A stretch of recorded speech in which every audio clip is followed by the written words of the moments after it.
Magandang araw sa inyo mga kaibigan. Itong ating almusalita sa araw na ito, November 4. Ang ebanghelyo natin ay Luke 14:12-14.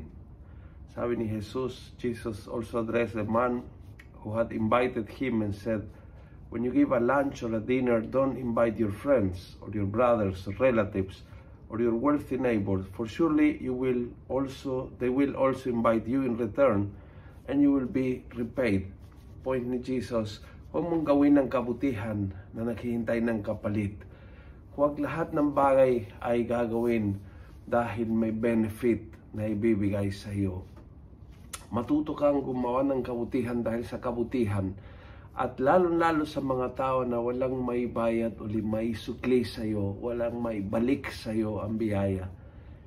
Yung talagang puro pagmamahal ang mag-udyog sa iyo na tumulong, maglingkod, magbigay, mag-celebrate kasama mga tao na hindi mo kilala o hindi mo close sa iyo. Pero pag nagse-celebrate, you pay forward. Hindi po ito isang investment para maibalik sa iyo. Malaking aral ng Panginoon sa atin ngayon na parating ang Pasko. Usong-uso ito, no? Nagbibigay po tayo ng handog, pamaskong handog sa mga tao nangangailangan.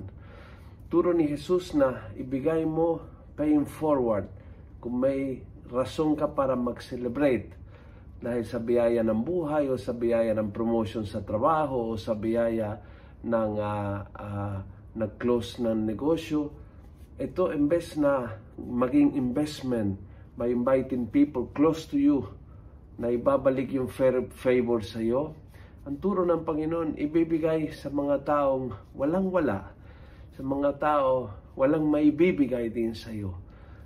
At yung gawain na yan ay magiging out of pure love, no return of investment. It's just giving out of your love for giving and putting forward, paying forward yung biyayang binigay ng Diyos sa iyo. Kung gusto mo ang video ito, pass it on. Punuin natin ang good news sa social media. Gawin natin viral, araw-araw ang salita ng Diyos. And God bless.